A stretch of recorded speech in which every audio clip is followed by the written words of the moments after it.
everybody. I am with Tim Peck, my co-founder in Project Next. It's nice to meet. Yeah, you waited. You went too soon. You gotta wait 10 seconds. First off, I'm teaching Tim how to work the software. This is funny. I'm having him go live on Instagram for the first time, and he already messed up. You gotta wait 10 seconds, Tim Peck. There you go. Now push go live. I'm so proud of you. You got this. This is great. And now go back. Now there you Teach a go. man to fish. There you go. You got this. Yeah. So Okay. I don't have to do this We're when good he now. does his shows. We're good now. You got it. Yep. Okay. So we are in New Albany at Seeds Yep. and Greens, my favorite restaurant. And we thought we would talk to you all about our mission at Project Next and how it's stirring up some stuff. Stirring up It's fun. good emotions and bad emotions. Good emotions and bad emotions. So you tell them the mission if you Yeah. want, and then I'll talk a little bit about the stirring up stuff. Yeah, and how we got this thing started. Bringing people. We've been doing this now since December. Mid-December. Yep. Mid-December, and we started it kind of slow, just getting content out there in order to understand what people liked, what they didn't, what caused some controversy and what didn't. Right, and I had to figure out how to do the programming and the sound and just figure out what works and how to share it. And so we're at a pretty big inflection point right now where what we've built, we have a following. People seem to like it. Yep. And we're at a point where we're ready to invest in it, try to grow it a little bit bigger here. Part of it was proving a whole bunch of concepts. One of them was to bring on some Republicans, bring on some people who disagree with us on some issues in order to have this civil conversation, because the mission of what we're doing here is to bring people together to create a unified community around being free of the fear and hate that our sided media puts in us, right? And trying to free us from that. That's been the whole mission. And I think we're doing it. We're getting people out of it. Yeah. I meet a lot of people. I spoke to that large animal vet the other day, which was a lot of fun. You floated horses' teeth. I stuck my hand up a horse's teeth, and I don't know if you could see it on the video, but I had grass all over my hand and like up to my elbow. After it's all in the mouth. It's a different type of doctor there, Tim. And the point is we did that show because we're trying to do, hyperlocal, what's important to people, get people interested in what their neighbors are doing. Right. Because someone here in New Albany that lives here may not see a horse's teeth every day, right? Or even living in Palmyra and seeing a horse's, and trying to understand your neighbors, see what their daily life is, and kind of breaking down what drives prejudice, what drives fear, which is the unknown. Right. And trying to make people less unknown. So in doing this, there's been resistance from some. Yeah. People don't like it when you say the people you've been scared at, most of them aren't scary. They're like, what are you talking about? Whoa, wait a second. Right. So we're trying to say on the Democrat side, most Republicans are freaking amazing people. Mm-hmm. And we're getting met with, no, they're not. We see every day on social media from our news sources that Republicans are terrible and they want to take away our rights. We're like, no, they don't. A lot of them don't even know that's what some of these people are trying to do. Mm-hmm. And they think a bunch of fake, terrifying things about Democrats, right? I'll meet people and they look at me like I'm the boogeyman and they say something. I'm like, that's not true. I care about the community. I care about people. I care about Harrison County and Indiana and the country and uniting. Those are not true. And I think people on both of these sides that we've created feel like the other side hates them. Yes. Yes. And so what's your natural reaction when someone is hating on you? To stay away from them. Is to be bristly, to be backed into a corner. Yes, to say mean things. And to say mean things back. Yes. So online, so much hate. So much hate online. It's disgusting. One person says, you're doing this. And the other person says, no, I'm not. You're doing this. And then they just fight or they block each other. And then they post things like, we can't be friends because you want to take away my rights. It's like, no. That's not the real world. So what I didn't expect, I didn't know what to expect. We weren't sure what this experiment, what this project let's try it out. Yep. Again, it's called Project Next because this was a project to us to see if we can create the next Indiana, create the next Indiana 9, create the next Southern Indiana, create the next United States where we were free of this fear and hate put in by our sided media, by our politicians. And so this project, we weren't sure exactly what would happen. What we found is that this message is threatening to those people who have power on either side. Right.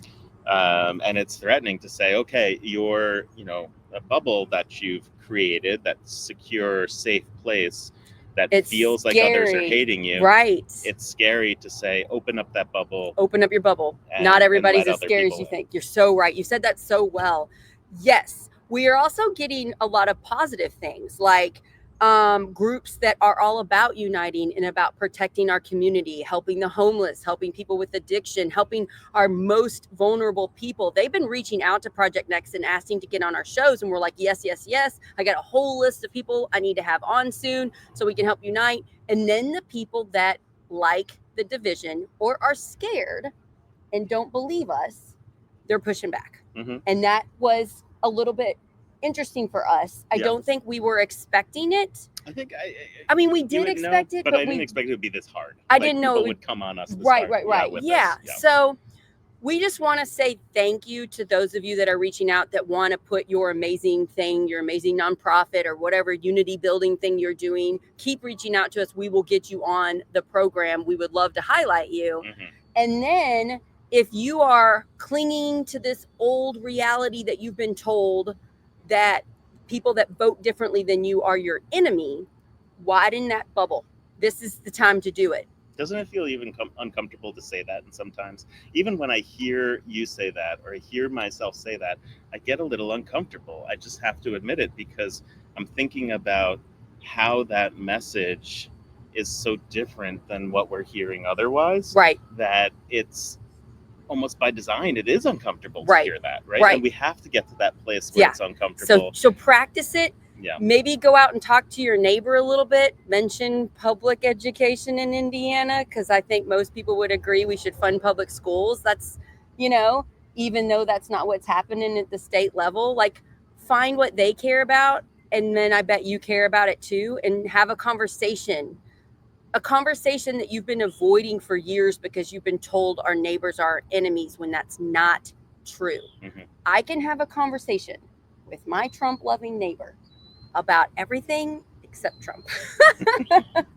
And even I have conversation. I surround myself with kind of a council of Republicans. That's smart, yeah. Conservative-leaning people who help with my campaign, right? Where I tell them what I'm thinking, and they disagree with me on a lot of things.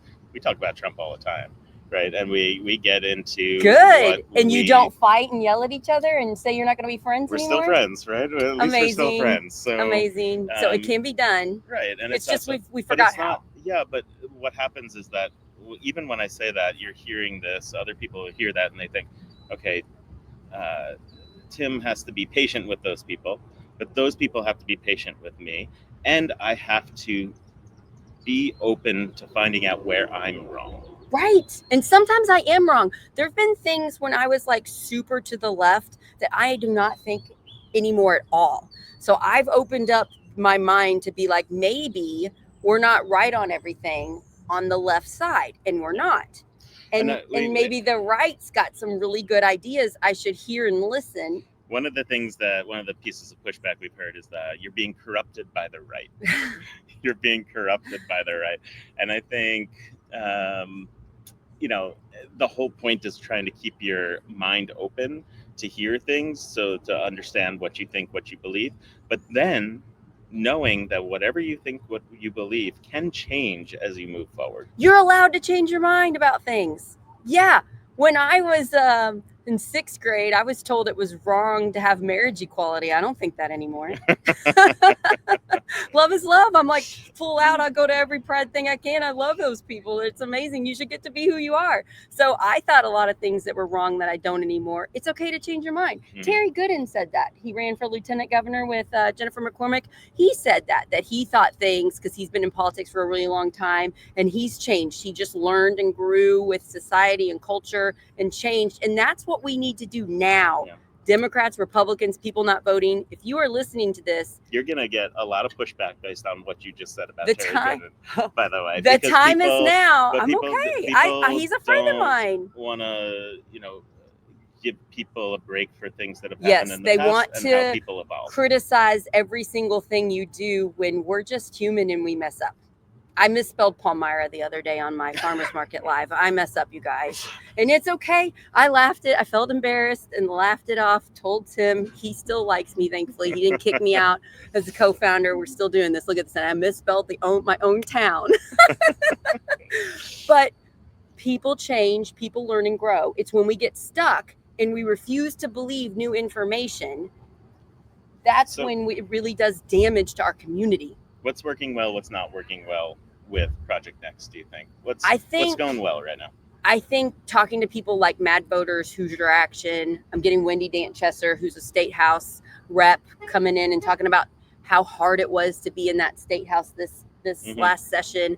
Having Jason Kerberg, the Republican cop running for sheriff, who's now a friend of mine. We text daily. I care about that guy. He's a good guy. I cannot wait for you to meet him, by the way. So I haven't met Jason. I'm going to keep an open mind, right? I think that's because he doesn't know him yet.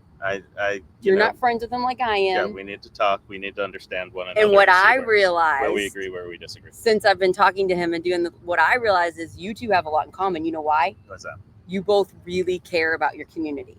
Now you show it by becoming an emergency doctor, by running for Congress, by starting Project Next. He shows it by protecting his community as best he can. And when he sees things that are wrong, he's like, shouldn't we do it this way?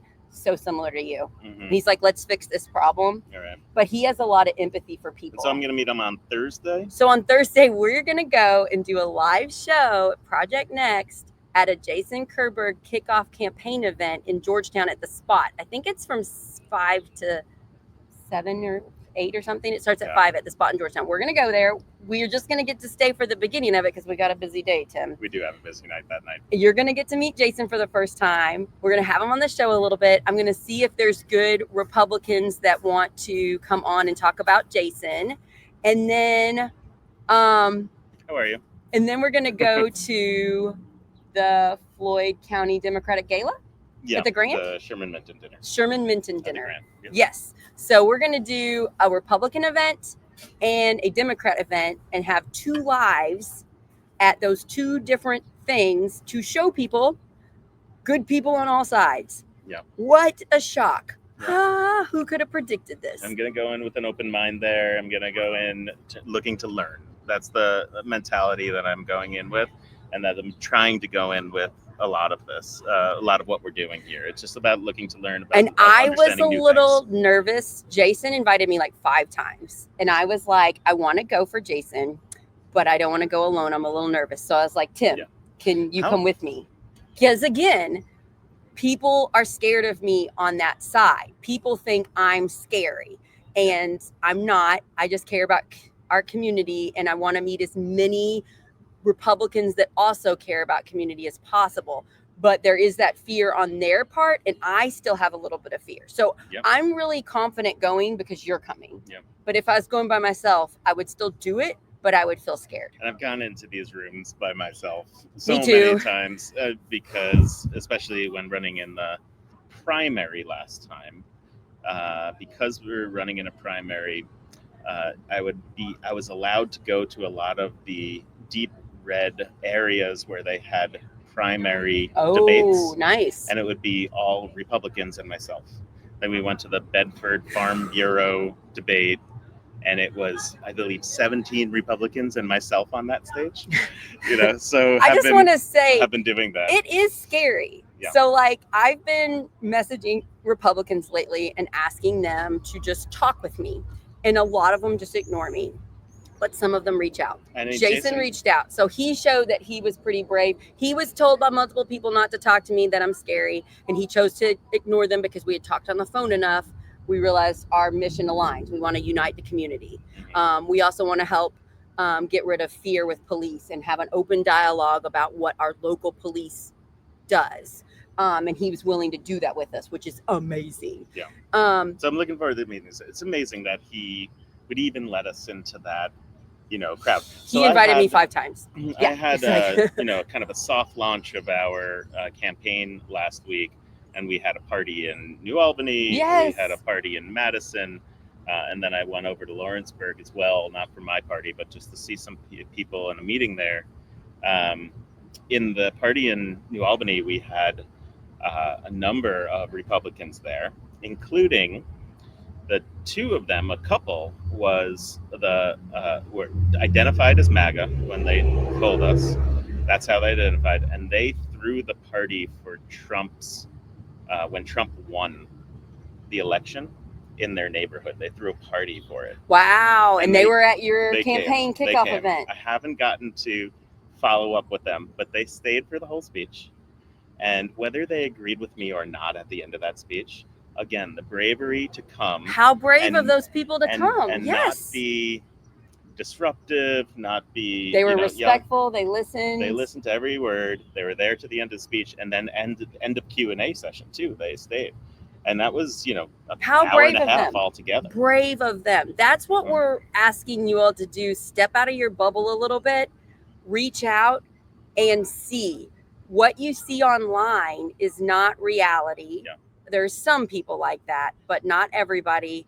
And most people are freaking amazing. Those two people, and there were others there too that came, it kind of inspired me, because later you talked about going to Jason's thing, and I was like, well, if they could come to mine, Yay! I should go to theirs, right? And see, you don't know Jason like I do. I cannot wait for you to meet him. He's such a nice guy. And even if you disagree with what's going on there, it doesn't mean you can't learn. So we can learn. We need to learn so much. I mean, you were just looking at my email as we were setting this thing up.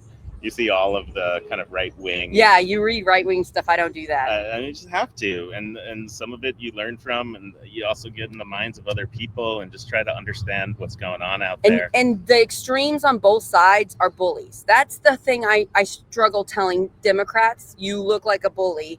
And then the Republicans look like bullies. And so we both look like bullies. So a lot of people turn off politics because they don't want the fear, hate, and division. And I get it. I don't like it either.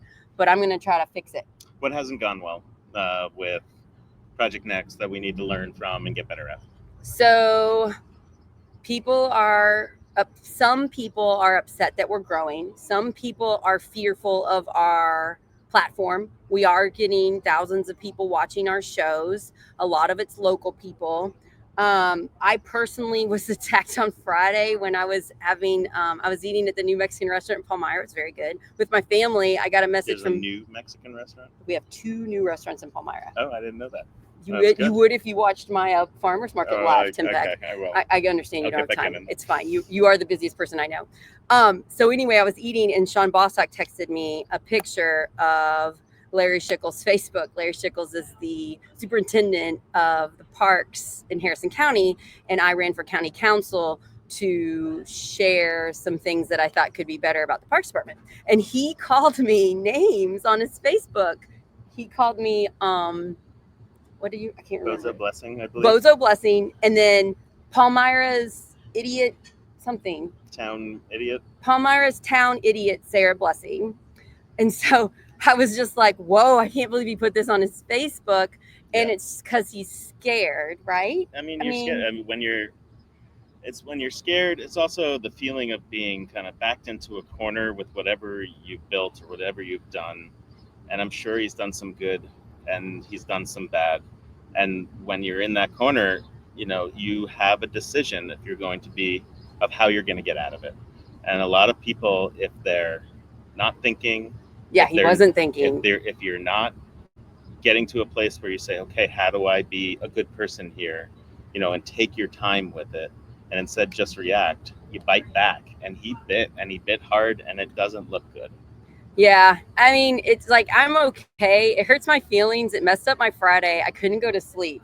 Brian Zimmerman's 2 hours behind me. He talked to me a little bit when it was like 11:30 at night because I was struggling, and he gave me some good advice.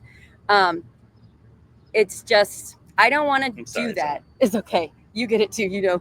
I don't want to do that. I want to just unite the community. I want to work together. I want to elect the best people possible. I want Republicans in Harrison County to not be afraid to reach out to me. Please do. If you are helping the community, I want to shine a light, and thank you for that, so that people can see that we're not as divided as we think we are. Mm-hmm. But it's hard because he has a lot of control in the party, and he's told everybody, the Republicans in Harrison County, not to talk to me, and they are listening. And so I've reached out to Floyd County, who are not as scared of me, thankfully. Yeah.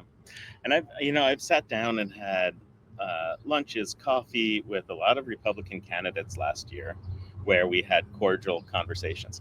A lot of them I asked, a couple of them I asked, do you want to write an op-ed about us having this coffee?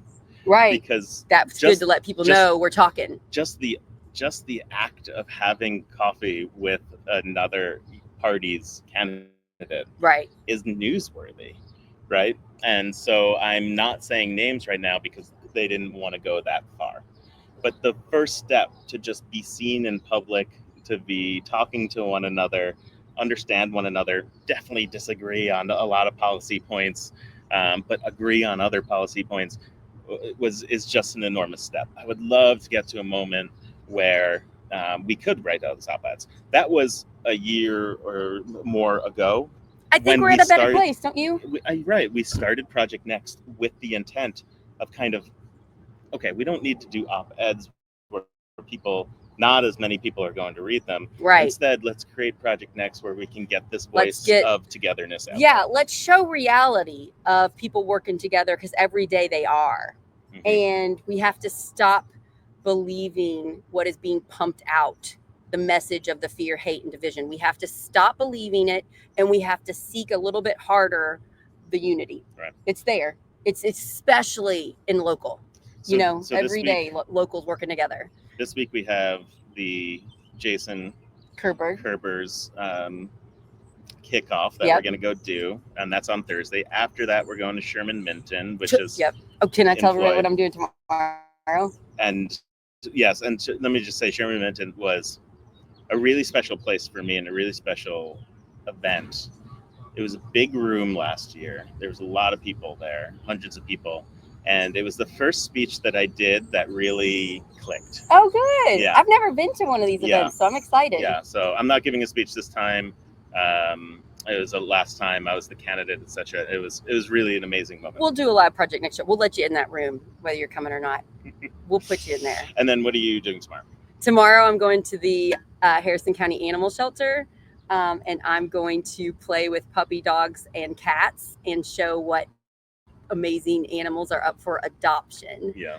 I met the director last week and let her know the goal of Project Next. I want to save animals, and I want also people to know what the animal shelter does with our tax dollars. What are they doing for these animals? Because there's some fake gossip going on. There's some fake rumors. There's some fear of what happens when an animal goes there. And I want you to see how hard these dedicated workers are at saving as many animals as possible. Mm-hmm. And then I'm also going to try to find out more info about spaying, neutering your pets, because cats, kittens, big problem right now, especially in rural areas. It's hard to find homes for all of them. Mm-hmm. So if we can get them spayed and neutered as cheaply and easily as possible, I'll talk about that too. Right. So on my next Dr. Tim episode, we haven't scheduled it. It'll happen sometime this week. We're going to talk about Biden and prostate cancer. So sad. What prostate cancer sad news. Is. Yeah. We're going to talk a bit about rabies too, and how it's handled in southern Indiana. Oh, interesting. Because just been having a lot of cases of people with dog bites, and we don't have many resources here in Indiana for helping people when they have dog bites, and kind of the best practices for what you would do if you had all the resources aren't being followed. Right. But they're trying to do their best, and I want to kind of bring through what happens for people, because it's actually it's an interesting. Tim, I'm excited to get to find out a bunch of stuff about that. You teach me a lot on Dr. Tim. And then tomorrow at 11:15, odd time, but that's when Uncle Ted can do it. We have a doctor and a priest walk into a podcast and be talking about the new Pope.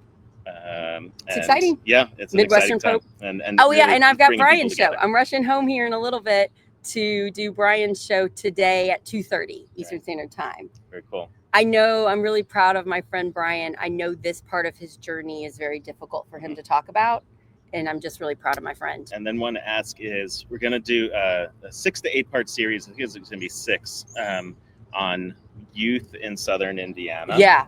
And we're interviewing different young people about different issues. The first one, or one of the first ones we'll shoot is about environment. Oh, that's a good. And talking to some people about that. We have the head of the IU Democrats, and we're going to try to get get someone counterpart to that on a Republican view to have. So if you're watching this and you're a Republican, we would love to have you on. Reach out to us, please. We're not scary, we promise.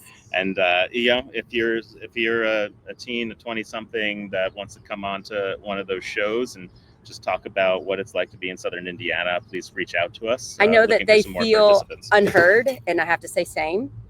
And it's time we listened.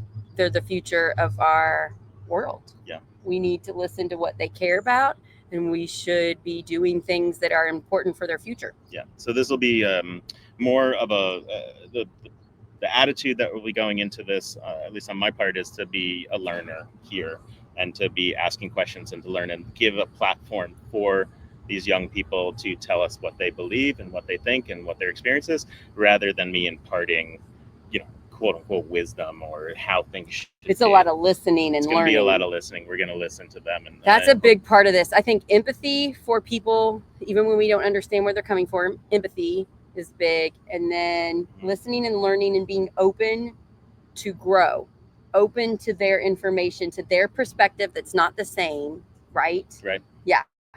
Yeah. And so, that goes for the Republican piece. And for some reason, that's the most bristly part for people. But it also goes, hey, we're going to try to learn and listen from the young people in our area. We're going to try to, talk to people in rural areas, people in urban areas, try to make these divides less artificial. And I'm proud of you for opening your bubble and coming to the Jason event with me. Yeah. Thank you. I'm opening mine up too. This is a new thing for me.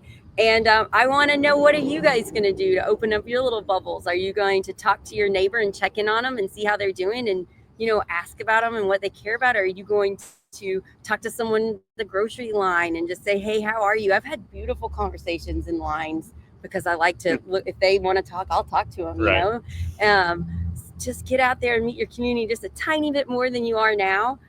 It's fun. I'll have to share later because we got to go, but I got a really beautiful story about my husband that happened yesterday with a neighbor.